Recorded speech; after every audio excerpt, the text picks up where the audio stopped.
Welcome back everyone. তো finally কিন্তু দেশের বাজারে চলে আসলো Honor X9C স্মার্টফোনটি কিন্তু আনঅফিশিয়ালি চলে এসেছে এবং ফোনে 12GB RAM এবং 256GB ইন্টারনাল স্টোরেজের প্রাইস রাখা হয়েছে আনঅফিশিয়ালি 34,500 টাকা। এই স্মার্টফোনে কিছু হাইলাইটেড স্পেক্স নিয়ে কথা বলতে গেলে ফোনটিতে ব্যবহার করা হয়েছে 6.78 ইঞ্চি একটি ফুল এইচডি প্লাস রেজলিউশনের সুপার অ্যামোলেড ডিসপ্লে, সাথে 120 Hz রিফ্রেশের সুবিধা, কোয়ালকম স্ন্যাপড্রাগনের 6 Gen 1 এর একটি most gaming powerful chipset, back সাইডে 108 মেগাপিক্সেলের 4K ক্যামেরার সুবিধা এবং 6600 mAh বিশাল ব্যাটারির সাথে থাকছে 66 ওয়াট ফাস্ট চার্জিং সুবিধা। আরো থাকছে উল্লেখযোগ্য ফিচার। তো Honor X9C স্মার্টফোনটি এক্স্যাক্টলি আপনার জন্য কেমন হবে, ফোনটি দিয়ে কেমন গেমিং এক্সপিরিয়েন্স পাবেন এবং ফোনটির ক্যামেরা কেমন, সমস্ত কিছু আজকের এই ভিডিওতে একদম ইন ডিটেইলসে আলোচনা করার চেষ্টা করব। অবশ্যই ভিডিওটি আপনারা সম্পূর্ণ ওয়াচ করবেন। ভিডিওটি শুরু করার আগে আপনি যদি এখনো পর্যন্ত আমাদের পরিবারের সদস্য না হয়ে থাকেন তো সাবস্ক্রাইব করে পাশে বেল আইকনটি অল সিলেক্ট করবেন পরবর্তী প্রত্যেকটা ভিডিওর আপডেট সবার আগে পাওয়ার জন্য। চলুন শুরু করি তাহলে আজকের ভিডিও। ফার্স্ট অফ অল স্মার্টফোনকে আনবক্সিং করলে আমাদের চোখে পড়বে আমাদের কাঙ্ক্ষিত স্মার্টফোনটি, একটি TPU case, SIM ejector pin,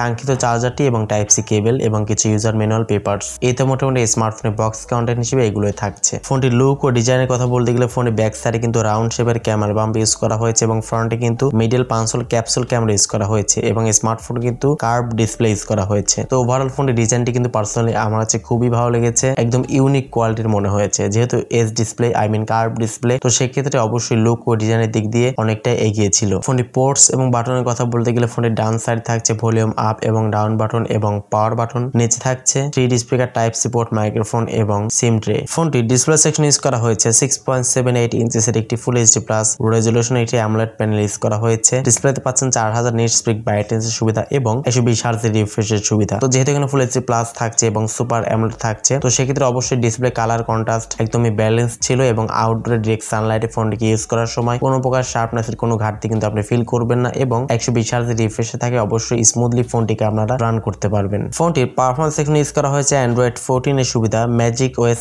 8 use করা হয়েছে, কোয়ালকম স্ন্যাপড্রাগনের 6 Gen 1 এর একটি 4 nanometer ফেব্রিকেশনে বিল্ড করা একটি গেমিং চিপসেট ইউজ করা হয়েছে এবং জিপিইউ হচ্ছে Adreno 710। কোয়ালকম স্ন্যাপড্রাগনের 6 Gen 1 এই চিপসেটটি কিন্তু একটি মোস্ট গেমিং পাওয়ারফুল চিপসেট এবং এটি কিন্তু একটি 5G চিপসেট। যারা PUBG, free fire, call of duty, asphalt 9 এর মতো ভারী ভারী গেমস গুলো খেলতে চান এবং একটি গেমিং ডিভাইস খুঁজছেন তার জন্য কিন্তু Honor X9C স্মার্টফোনটি খুবই ভালো হবে। এই স্মার্টফোনে আপনারা পাবেন দুইটি ভেরিয়েন্টে, সেটা হচ্ছে 12GB RAM 256GB internal storage এবং 12GB RAM 512GB internal storage. ফোনের ব্যাক সাইডে থাকছে দুইটি ক্যামেরা সেটআপ। মেইন ক্যামেরা হচ্ছে 108 মেগাপিক্সেল এবং সেকেন্ড ক্যামেরাটি হচ্ছে 5 মেগাপিক্সেল, এটি আলট্রা ওয়াইড সেন্সর এবং ফ্রন্টে থাকছে 16 মেগাপিক্সেল একটি ক্যামেরা। ফোনের ব্যাক ক্যামেরা দিয়ে আপনারা সর্বোচ্চ 4K তে 30 fps এ ভিডিও শুট করতে পারবেন এবং ফ্রন্ট ক্যামেরা দিয়ে সর্বোচ্চ 1080p রেজলিউশনে 30 fps এ ভিডিও শুট করতে পারবেন। তবে দুঃখের বিষয় হচ্ছে এখানে কোনো প্রকার 60 fps এর সুবিধা কিন্তু থাকছে না। এখনকার বর্তমানে স্মার্টফোনে কিন্তু 60 fps টা দেওয়া কিন্তু খুবই জরুরি ছিল, বাট এখানে কোনো প্রকার 60 fps টা আমরা মিস করছি। অ্যাটলিস্ট 1080p রেজলিউশনে 60 fps টা দিলে অবশ্যই আরেকটু ভালো হতো। এছাড়া ফোনটিতে আনুষঙ্গিক যে সমস্ত বিষয়গুলো যেমন লাউড স্পিকার,